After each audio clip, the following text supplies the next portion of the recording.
Muito bem, vamos falar hoje então um pouco sobre centro apostólico. O que é um centro apostólico? Qual a diferença do centro apostólico e uma igreja tradicional? Eu comparo aqui mais com uma igreja tradicional, mas no meio do caminho nós temos a igreja apostólica. E nós já vimos falando muito sobre as características de uma igreja apostólica, a diferença de uma igreja tradicional para uma igreja apostólica. Então, alguns elementos nós já entendíamos bem, porque nós sabemos dos conceitos de uma igreja apostólica. Então, nós entendemos que uma igreja apostólica é uma igreja que treina, que envia, uma igreja com características de leão, aguerrida, uma igreja com características de guerra espiritual, uma igreja com vida, uma igreja que está muito envolvida e aberta ao poder do Espírito Santo, aos dons do Espírito Santo, os 5 ministérios de Efésios 4:11. Entendemos tudo isso sobre a igreja apostólica. O centro apostólico, ele vem dar um passo ainda além do que seria uma igreja apostólica. Então nós temos aqui 3 conceitos. O conceito de uma igreja evangélica tradicional, o conceito de uma igreja apostólica, e agora vamos entender um pouco mais sobre o conceito de um centro apostólico. Isso tudo parte daquela palavra bíblica sobre odres velhos e vinho novo, que deu origem à nova reforma apostólica. Quem puxou frente disso foi Peter Wagner. Então, leia esse versículo comigo. Ninguém coloca remendo novo em roupa velha, porque o remendo força o tecido da roupa e o rasgo aumenta. Nem se põe vinho novo em odres velhos. Se o fizer, os odres rebentarão. O vinho derramará e os odres se estragarão. Mas põe-se vinho novo em odres novos, e assim ambos ficam conservados. Mateus 9, 16 e 17. Então, o movimento da nova reforma apostólica é entendido como sendo o odre novo de Deus para conter o vinho novo que Deus quer derramar nesses dias de grande colheita. Então, é compreendido dessa maneira, que Deus quer fazer algo novo e para isso é preciso uma estrutura nova. A estrutura da velha igreja, a estrutura que nós herdamos, dos evangélicos tradicionais, não comporta o vinho novo de Deus, não comporta aquilo que Deus quer fazer em nossos dias. Esse conceito de centros apostólicos surge a partir de escritos de Peter Wagner, principalmente a partir de seu livro Changing Church, How God is Leading His Church into the Future. Então, é um título que pode ser traduzido como Igreja em Mudança. Como Deus está levando sua igreja em direção ao futuro? Um livro escrito em 2004. Neste livro, então, começam a surgir esses conceitos de igreja apostólica, de rede apostólica, de família apostólica, de centro apostólico. E vários líderes, então, passaram a escrever sobre o assunto, a ensinar sobre o assunto, a viver isto na prática. Entre eles, podemos citar Alan Caron, que com o seu livro Apostolic Centers, Shifting the Church, Transforming the World. Eu comprei esse livro hoje, dei uma olhada nesse livro e tirei alguns conceitos. Então esse título pode ser Centros Apostólicos, Avançando a Igreja, Transformando o Mundo.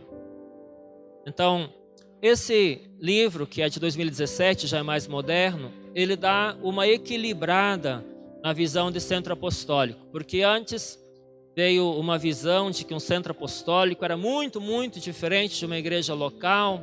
Porém, se é tão diferente de uma igreja local, como as pessoas novas virão, se converterão e ficarão ali, serão treinadas ali. Então, ele dá uma visão mais clara sobre o centro apostólico e seu trabalho diário, digamos assim. Esse título, então, pode ser traduzido Avançando a Igreja, Transformando o Mundo. Avançando a igreja avançando, ela vai acabar transformando a sociedade onde ela está inserida. Então, Ricardo Wagner também tem escrito materiais para a Academia Apostólica, da Rede Apostólica, sobre este assunto. E Glory of Zion, que é um ministério liderado por Chuck Pierce, publicou um PowerPoint do Dr. Peter Wagner em 2012 sobre centros apostólicos e mostrando então a diferença entre os centros apostólicos e as igrejas tradicionais. Este material nos baseia consideravelmente nesse artigo, pois cristalizou a diferença entre uma mentalidade de igreja tradicional para uma mentalidade apostólica. Então, agora em junho de 2020, esse autor que citei antes, Alan Caron, ele está no momento no Canadá. Ele, Chuck Pierce, Robert Heider, entre outros, fizeram várias lives com o título Apostolic Center on the Forefront, Centros Apostólicos na linha de frente. Centros apostólicos de vanguarda, estão à frente, puxando frente. Em sua chamada para a live, o Chuck Pierce escreve o seguinte: esta é uma temporada de centros apostólicos se desenvolvendo para o futuro.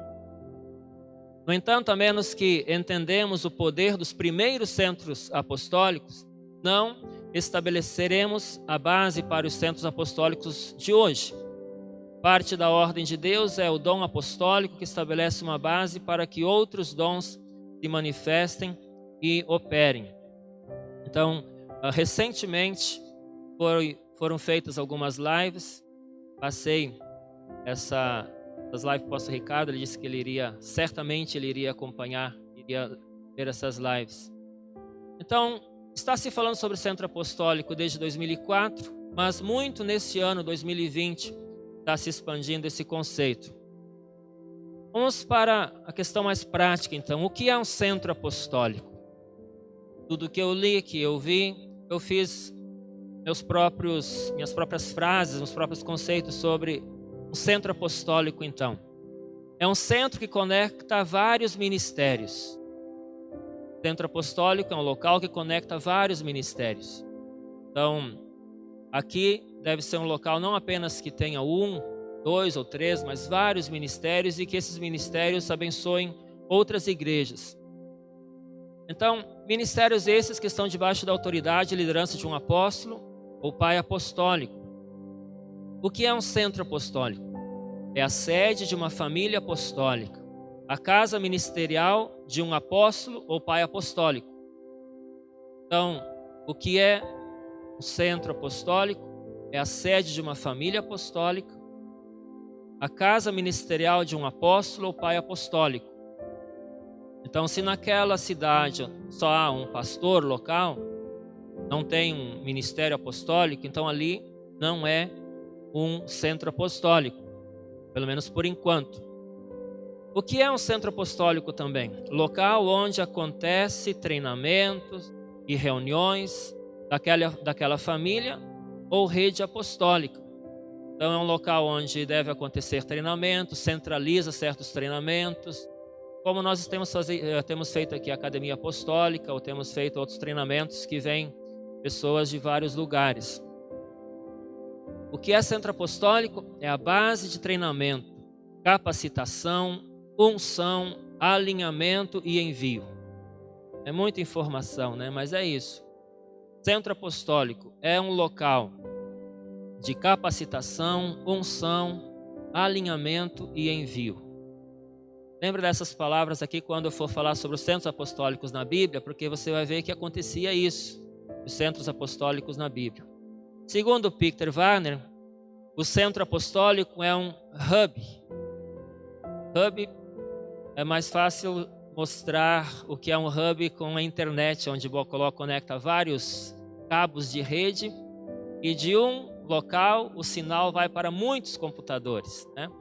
Lá em cima nós temos um roteador com um hub, e desse hub vai a internet para uns 10 computadores ou mais. Assim é um centro apostólico, é um local onde vai poder, treinamento, unção, liderança, autoridade, alinhamento, orientação para muitos lugares, podendo ser dezenas, centenas ou até milhares de locais. Nós ouvimos falar de apóstolos, por exemplo, na África, que tem 2, 3 mil igrejas debaixo do apostolado deles. Então, esse hub pode ser bem grande, pode ser mais inicial e pode ser bem grande também, com capacidade de treinar muita gente, de enviar informações para muita gente.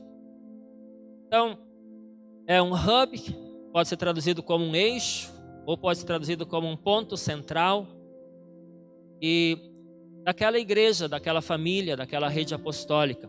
É uma base de lançamento. Peter Wagner usa aqui a expressão que como se fosse a base de lançamento Kennedy nos Estados Unidos, onde lança foguetes, onde lança um foguete para a atmosfera, enfim. Aqui nós podemos ler também o seguinte: com o fenômeno da rapidez nos transportes e comunicação, facilitada pela internet, os centros apostólicos podem ter uma influência e abrangência muito além de uma região geográfica. Na Bíblia nós vamos ver que eram regiões geográficas, e daquela geografia, de um certo lugar, havia influência para as igrejas ao redor. Hoje nós já podemos ter influência em outros estados ou nações a partir de um local que já não está mais tão difícil viajar, ou mesmo, quem sabe, pela internet. Um centro apostólico normalmente também funciona como uma igreja local, mas a maioria das igrejas locais não são centros apostólicos. Então escute, um centro apostólico pode e deve funcionar como uma igreja local, mas a maioria das igrejas locais não são centros apostólicos, porque não tem essas características que nós estamos falando aqui.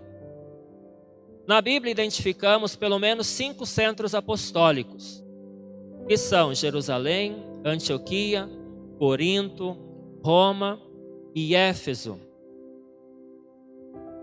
Nós lembramos bem desses locais, eu acredito.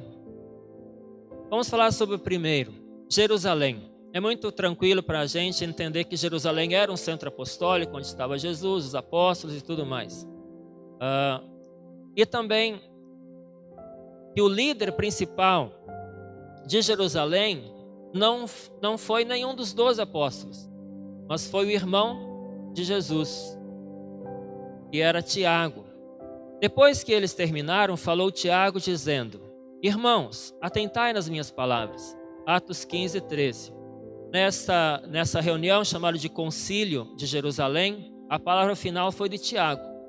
Tiago deu a palavra final, todo mundo disse amém, assinaram a carta e assim se fez. Então, eles estavam no Centro Apostólico de Jerusalém para decidir questões. Decidiram a questão e mandaram as cartas. Bem, além disso, o Centro Apostólico de Jerusalém expandiu e enviou mais pela perseguição do que por planejamento. O Centro Apostólico geralmente traça um planejamento de envio, um planejamento de treinamento, um planejamento de ganhar cidades, um planejamento de guerra espiritual. E ele segue esse planejamento. Porém, em Jerusalém, esse centro apostólico acabou crescendo bem mais pela perseguição do que propriamente por planejamento. Veja o que diz sobre este assunto. E Saulo consentia na sua morte. Naquele dia, levantou-se grande perseguição contra a igreja em Jerusalém. E todos, exceto os apóstolos, foram dispersos pelas regiões da Judeia e Samaria. O que motivou o crescimento desse centro apostólico foi justamente a perseguição. Eles estavam por lá, não estavam saindo conforme Jesus tinha mandado, né? Jesus tinha mandado eles irem para a Judeia, Samaria, confins da terra, e eles ficaram lá em Jerusalém. E depois nós vamos ver que alguém chegou até Antioquia, por exemplo, para pregar a palavra a partir dessa dispersão de Jerusalém. E possivelmente até Roma também. Vamos ver um outro centro apostólico, o de Antioquia. E partiu Barnabé para Tarso à procura de Saulo. Tendo-o encontrado, levou-o para Antioquia. E por todo um ano se reuniram naquela igreja e ensinaram numerosa multidão. Em Antioquia foram os discípulos pela primeira vez chamados cristãos. Atos 11, 25. Agora começa um outro centro apostólico aqui. Esse centro apostólico, ele começa e ele tem essa característica aí. treinaram por 1 ano. Antioquia tinha mais de 500 mil habitantes. Ela era a terceira maior cidade do Império Romano. Ela só perdia para Roma e Alexandria. Era então uma cidade cosmopolita, multicultural. Ali também haviam muitos judeus. Embora fosse na Síria, ela era uma cidade fundada pelos gregos e expandida pelo Império Romano. Então era uma cidade com características cosmopolitas. Era também uma cidade tipo encruzilhada. Pessoas de todo mundo conhecido da época acabavam passando por lá, convergiam para lá. Havia na igreja de Antioquia profetas e mestres. Barnabé, Simão, por sobrenome Níger, Lúcio de Cirene, Manaém, Colasso de Herodes, o tetrarca, e Saulo. E servindo eles ao Senhor e jejuando, disse o Espírito Santo: separai-me agora Barnabé e Saulo para a obra que os tenho chamado. Atos 13, 1 e 2. Primeiro nós vemos uma característica do centro apostólico: treinamento. Treinaram por 1 ano. Ensino direto por 1 ano. Depois, mover do Espírito Santo. O Espírito Santo na unção, dizendo: olha, vocês separem fulano, beltrano, separem esse líder, aquele líder, porque eles vão fundar outras igrejas, eles vão expandir, eles vão ir para outras cidades, vão pregar o evangelho em outros lugares. Então, um centro apostólico deve funcionar assim, como um local de treinar, separar pessoas e enviar, a fim de que elas estabeleçam o reino. Outro centro apostólico, Corinto. Depois disso, deixando Paulo, Atenas, partiu para Corinto. Teve Paulo durante a noite uma visão em que o Senhor lhe disse: não temas, pelo contrário, fala e não te cales, porque eu estou contigo e ninguém ousará fazer-te mal, pois tenho muito povo nessa cidade. E ali permaneceu 1 ano e 6 meses, ensinando entre eles a palavra de Deus. Então Corinto de novo se tornou um centro apostólico, um local de treinamento, um local onde pessoas iam ser treinadas, enviadas. Mais uma vez então vemos aqui o trabalho de Paulo sendo marcado pelo poder de Deus e também pela revelação de Deus, por muito ensino de Deus. Porque Paulo estava passando por lutas, e Deus veio falar com ele, né? Não temas, fala, não te cales, porque eu tenho muito povo nessa cidade. Centro apostólico então é um lugar assim, onde há vida de Deus, onde há revelação de Deus, onde não há sequidão da palavra de Deus, mas onde há palavra viva, palavra rema do Senhor. Um local onde o Espírito Santo tem muita liberdade para falar com o povo dele. Vamos ver Roma. Uma vez em Roma foi permitido a Paulo morar por sua conta, tendo em sua companhia o soldado que o guardava. Por 2 anos permaneceu Paulo na sua própria casa, que alugara, onde recebia todos que o procuravam, pregando o reino de Deus, e com toda intrepidez, sem impedimento algum, ensinava as coisas referentes ao Senhor Jesus Cristo. De novo, 2 anos. Treinamento 2 anos. Uma das principais coisas de uma igreja apostólica ou de um centro apostólico, um povo apostólico, é sede de aprender e de ensinar. Aprender e ensinar. Eu às vezes me constrangia porque eu estava, digamos, ensinando coisas parecidas com o que eu já tinha ensinado. Daí eu lembrei da palavra de Paulo também, que diz: não me constrange falar a mesma coisa para vocês. É segurança para vocês que eu falo as mesmas coisas. Aos Filipenses, né? Alegrai-vos no Senhor. E aí eu comecei então a seguir esse raciocínio. Eu não tenho que ensinar coisas novas todo dia. A gente não ensina coisas novas para nossos filhos todo dia. Pelo contrário, a gente bate na tecla de novo, de novo, de novo. Arruma a cama, arruma o quarto, leva esses copos para a cozinha. Obedecer pai e mãe. Vamos ler. E a gente não está ensinando coisas novas sempre. E na igreja também é assim. Vamos ensinar de novo, e de novo, e de novo. Bem, sobre Roma falando ainda. Embora Paulo tenha ministrado em Roma por vários anos, Pedro também ministrou em Roma. Os 2 morreram em Roma, debaixo da liderança de Nero. sacrificados por Nero. Mas não há unanimidade sobre quem realmente começou a pregação em Roma. Tudo indica, segundo alguns pais na fé, segundo Ambrosiastro, século IV, ele diz que os romanos tinham abraçado a fé em Cristo, embora de acordo com o rito judaico, sem ver nenhum sinal de obras poderosas em nenhum dos apóstolos. Então, no início, não tinha nenhum apóstolo em Roma. Os apóstolos estavam por lá, Jerusalém, Antioquia, Éfeso, lá naquela região. Em Roma não tinha nenhum apóstolo no início. E o evangelho cresceu, segundo Ambrosiastro, bastante entre os judeus. Primeiro entre os judeus, depois para os gentios. Mas, de qualquer maneira, sabe-se que ali se tornou um grande centro apostólico. E, querendo ou não, hoje tem centro apostólico lá, só que é do catolicismo, mas está lá, marca daquela época ainda, né? O início do cristianismo. E Éfeso, então, é um dos principais centros apostólicos. Aconteceu que, estando Apolo em Corinto, Paulo, tendo passado pelas regiões mais altas, chegou a Éfeso e, achando ali alguns discípulos, perguntou-lhes: recebeste, porventura, o Espírito Santo quando crestes? Então essa é a parte que Paulo chega lá. Eles tinham recebido o Evangelho, mas o Evangelho foi uma pregação segundo o batismo de João Batista. E aí ele batizou o pessoal e impôs as mãos, o pessoal foi cheio do Espírito Santo.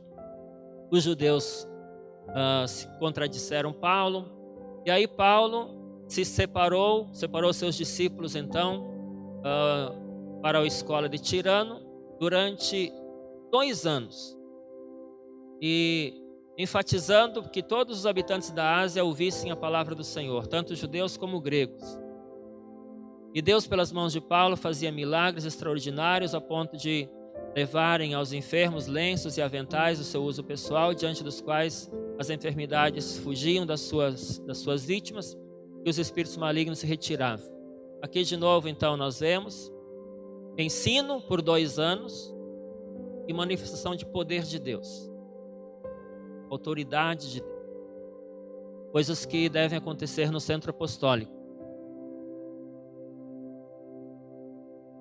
Então, de todos esses centros apostólicos, pessoas eram convertidas, treinadas e enviadas. Todos esses lugares. Temos notícias de outras igrejas, como a dos Gálatas. Nós temos a carta aos Gálatas, aos Colossenses, Filipenses. Nós temos as 7 igrejas do Apocalipse, com exceção de Éfeso, que era um centro apostólico. As demais igrejas não eram centros apostólicos. Então, essas igrejas, elas não eram centros apostólicos, enquanto as citadas anteriormente eram. Aqui eu só quero enfatizar isso, então. Elas eram igrejas locais, mas não eram centros apostólicos. Então, o centro delas eram esses outros. Era Éfeso ou era Antioquia. Eram os apóstolos que estavam circulando, que estavam, digamos, dando essa cobertura espiritual, esse fundamento apostólico para eles. Bem, vamos ver algumas características, diferenças ou semelhanças entre os centros apostólicos e igrejas tradicionais, segundo Peter Wagner.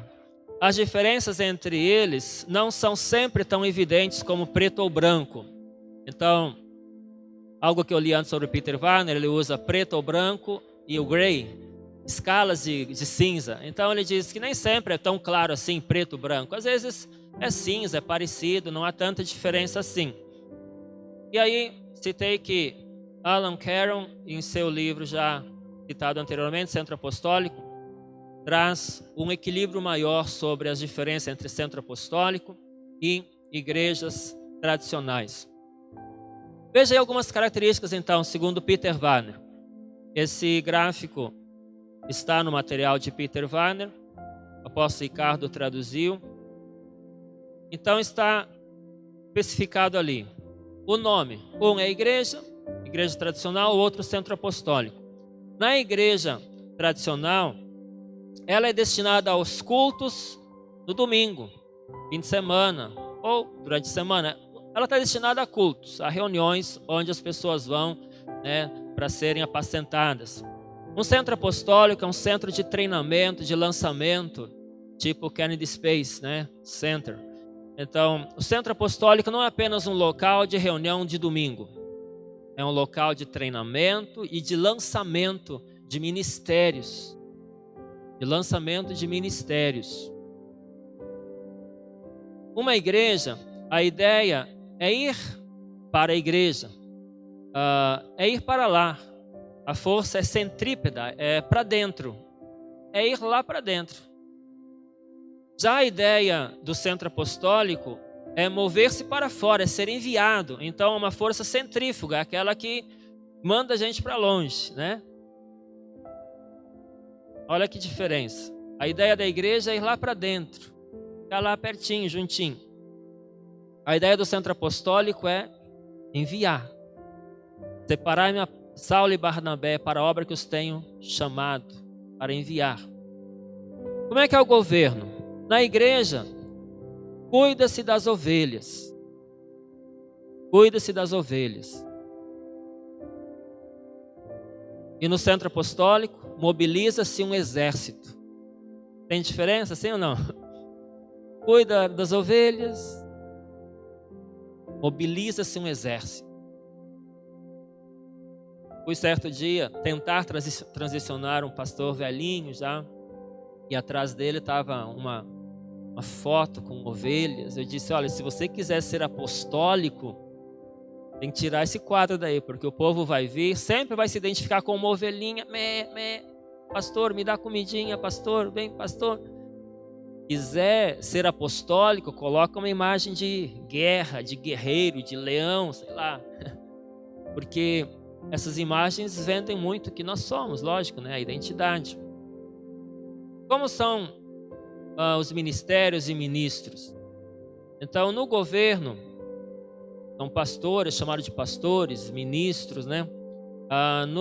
Na igreja, né? No centro apostólico, são equipes, além de ministros, equipes, apóstolos e equipes. Então, equipe apostólica, nós precisamos levantar equipes apostólicas. Também no governo, na liderança, há uma diretoria que supervisiona os pastores numa igreja tradicional. Então, numa igreja tradicional, a diretoria tem autoridade final, inclusive para demitir o pastor. A diretoria se reúne e tem o poder para demitir, contratar pastor. Então, o pastor é empregado da diretoria. Numa igreja tradicional, o pastor é empregado do grupo. Então a autoridade final está com a diretoria, que representa a Assembleia Geral, né? Como é que é o governo num centro apostólico? Os pastores, as equipes, elas suportam o apóstolo. É aquela visão de Moisés, né? Que ele é o líder e os outros levantam as mãos de Moisés, ajudam, suportam o apóstolo. E a autoridade final está com o líder, então, com o apóstolo, com Moisés, com o apóstolo Paulo, enfim, a autoridade final não está com uma diretoria. A autoridade final está com o líder, com o pai apostólico. E a equipe, então, numa igreja tradicional, são pastores com especialidade, professores, pastores. Já na igreja, no centro apostólico, são profetas, evangelistas, pastores e mestres, apóstolos, né? Porque são os 5 ministérios. Na igreja também, uma atmosfera mais de conformismo, de se conformar. E já no centro apostólico, é uma cultura de criatividade. Numa igreja tradicional, o líder é um seguidor de regras. Numa equipe apostólica, num centro apostólico, numa visão apostólica, o líder assume riscos, isto é, ele é criativo, ele é para frente, ele não fica parado, esperando, ele faz acontecer. Numa igreja tradicional, digamos, os líderes, as pessoas tentam não cometer erros do tipo, tem pouca ação, fica mais pacato. Já numa equipe apostólica, num centro apostólico, é É certo que se comete alguns erros, tanto que o apóstolo Paulo falava, quem está de pé veja que não caia. Paulo mesmo entrou em estresse com Barnabé por causa de João Marcos, mas formaram 2 equipes apostólicas, foram embora. Depois Paulo recebeu de novo João Marcos na sua equipe, disse que era útil no ministério dele. Enfim, essa coisa de achar que o líder, o pastor, o apóstolo não vai errar, nós temos que estar, de certa maneira, preparados para que, se algum erro for cometido, a gente conserta e segue adiante. Não vamos deixar de fazer por medo de cometer algum erro, é mais ou menos por aí, né? Numa igreja tradicional, digamos, é quase como aquela visão da pessoa com toque que tenta manter tudo limpinho, tudo organizadinho, mínimos detalhes. Num centro apostólico, ok, alguém cometeu erro, vamos limpar o erro, o sangue de Jesus nos cobre e bola para frente. A gente não fica tão apegado a detalhes. Numa igreja tradicional existem as monotarefas, todas as semanas na igreja, toda semana a mesma coisa, as tarefas aquelas sempre iguais. Num centro apostólico existem tarefas diferentes, multitarefas, né? Às vezes tem que viajar, tem que ir para outros lugares, acompanhar outros ministérios. A igreja local foca na congregação, é naquela localidade, naquele grupo, naquele lugar.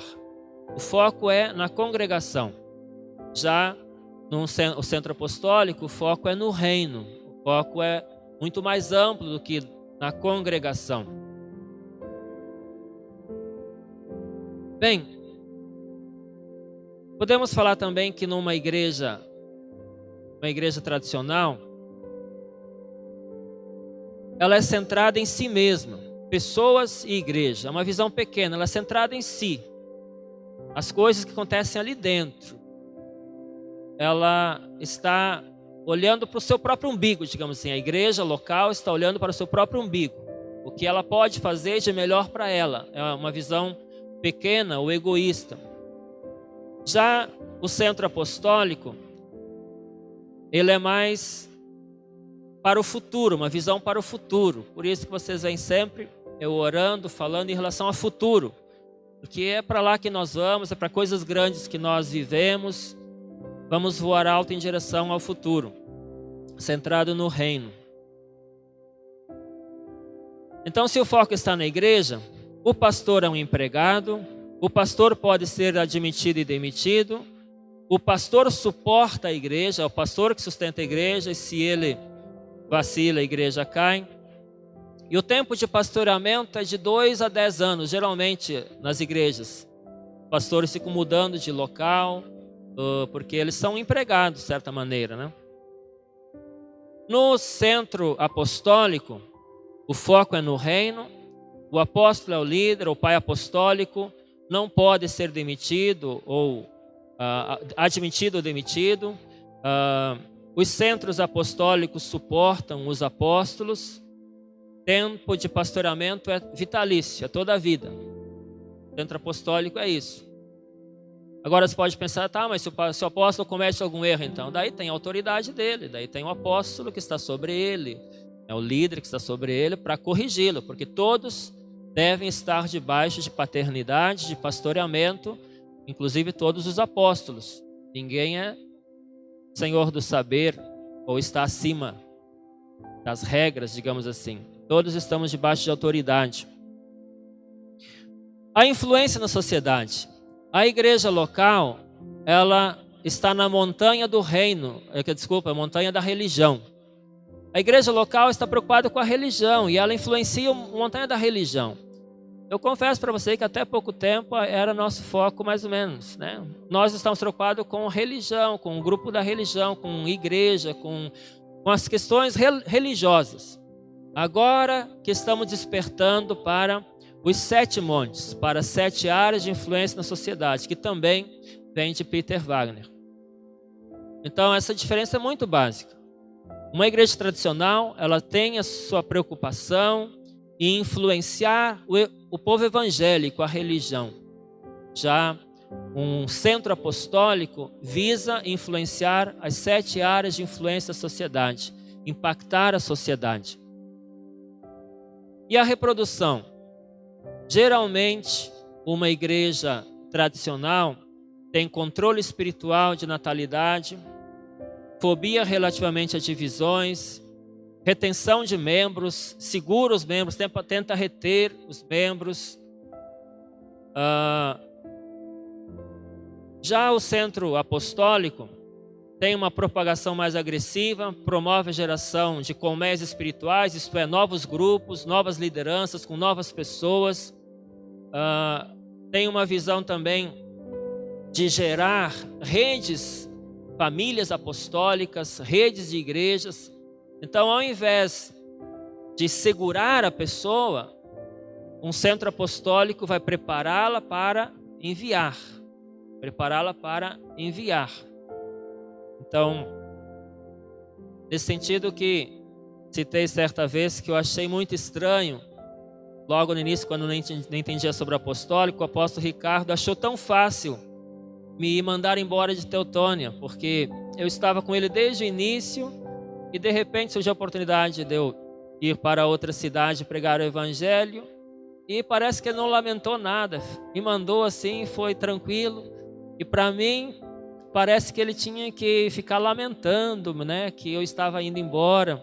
Mas ele tinha essa visão, que o melhor que pode acontecer com um bom líder é enviá-lo, não é segurá-lo, é enviá-lo.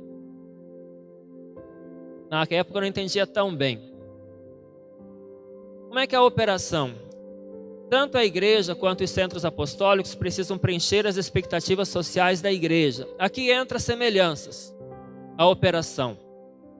Então, tanto a igreja de Éfeso, Roma, Jerusalém, Antioquia, todas precisaram ser igrejas normais, igrejas que ganhava, consolidava, discipulava, enviava, que estava libertando pessoas, expulsando demônios, curando enfermos, mas também era um local de treinamento para envio, local forte para o envio.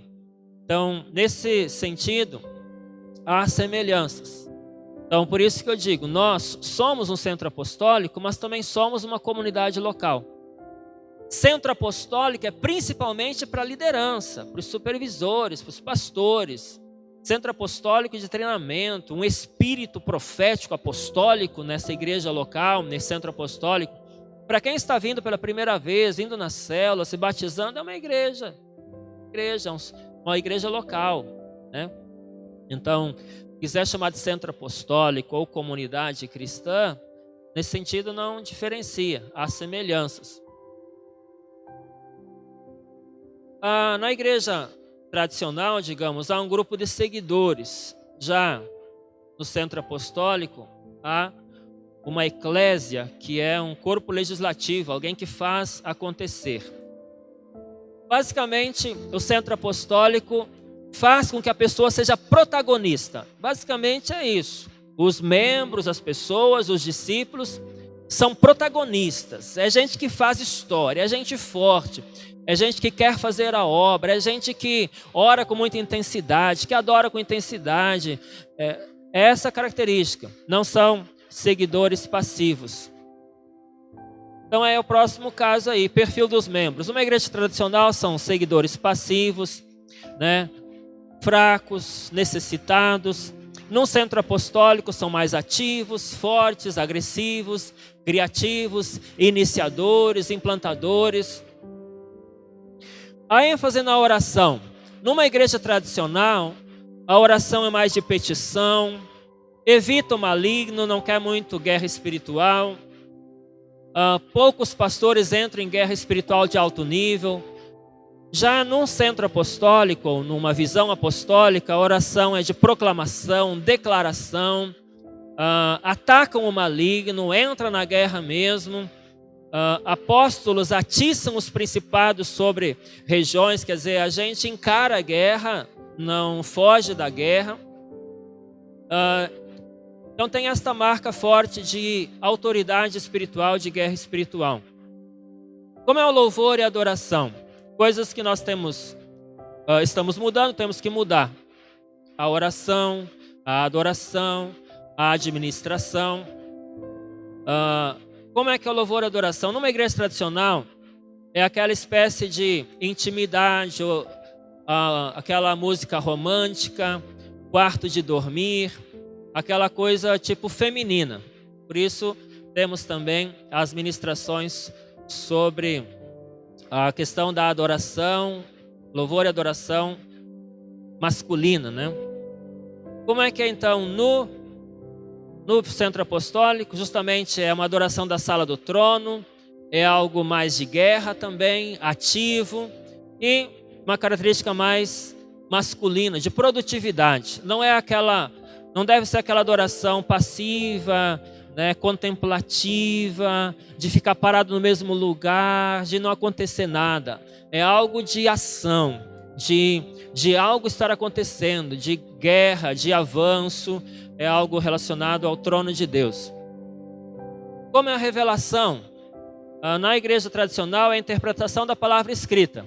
É basicamente o logos, a interpretação da palavra escrita. Já no centro apostólico, é palavra escrita, mais profecia, mais revelação, é a palavra rema, é Deus falando com o povo de maneira mais viva, forte. Como são as finanças? Numa igreja tradicional, as finanças servem para a manutenção da própria igreja local. Há um comitê administrativo que gasta as finanças. E como é no centro apostólico? As finanças servem para a expansão do reino. E o apóstolo que gasta. Eu gostei dessa aqui. Então, no centro apostólico, quem tem a palavra final do que fazer com as finanças é o líder, porque ele está liderando. O apóstolo apóstolo Peter Wagner, os dois são Wagner. O apóstolo Peter Wagner diz que o líder numa igreja no centro apostólico é como um CEO. Vocês entendem o conceito de CEO? É como o CEO, né? Mark Zuckerberg do Facebook, um CEO da Amazon, é como um CEO, quer dizer, o que um CEO tem? Ele tem poder, ele tem autoridade, né? O CEO representa os acionistas na tomada de decisão. O CEO ele tem peso. Então, basicamente, Peter Wagner diz que um apóstolo, um líder de um centro apostólico, ele é um CEO. Quer dizer, ele não tem que ficar pedindo autorização, pedindo favor para tomar alguma decisão. Ele toma a decisão, ele vai arcar com as consequências, né? Mas ele toma a decisão, ele faz tem a sua decisão forte, digamos assim, né? Agora, o que é bom nesse caso é o apóstolo sempre estar cercado de um conselho apostólico. Então, ao invés de ser uma diretoria, que daí a diretoria vai ver se aprova, quem vota. Não, um conselho apostólico. É como os reis, Davi, que tinha um conselho, que podia dar os seus conselhos, o que era melhor e tal. Mas não é a questão de ter voto. Então, num centro apostólico, não existe essa coisa de diretoria de votar. Eu voto a favor, eu voto contra. 3 votos contra 2, então passou. Não. O apóstolo decide, o pai apostólico decide. Sábio é o apóstolo, o pai apostólico, se ele pede conselhos para quem está ao redor dele, para a equipe dele, porque na multidão de conselhos há sabedoria, né? Como é o treinamento, então? Numa igreja tradicional, para os programas da igreja, fazer que sempre fizemos com mais eficiência. Então, numa igreja tradicional é seguindo o barco, fazendo a mesma coisa, melhorando um pouquinho. Já num centro apostólico, os treinamentos são para mover no destino de Deus para as vidas das pessoas, equipar para gerar poder. Então envolve aquilo que está em Efésios 4:11, né? Preparar os santos para o desempenho do seu serviço, equipar os santos para o desempenho dos seus serviços. Isso é um centro apostólico. Algumas coisas sobre o centro apostólico. O que você acha?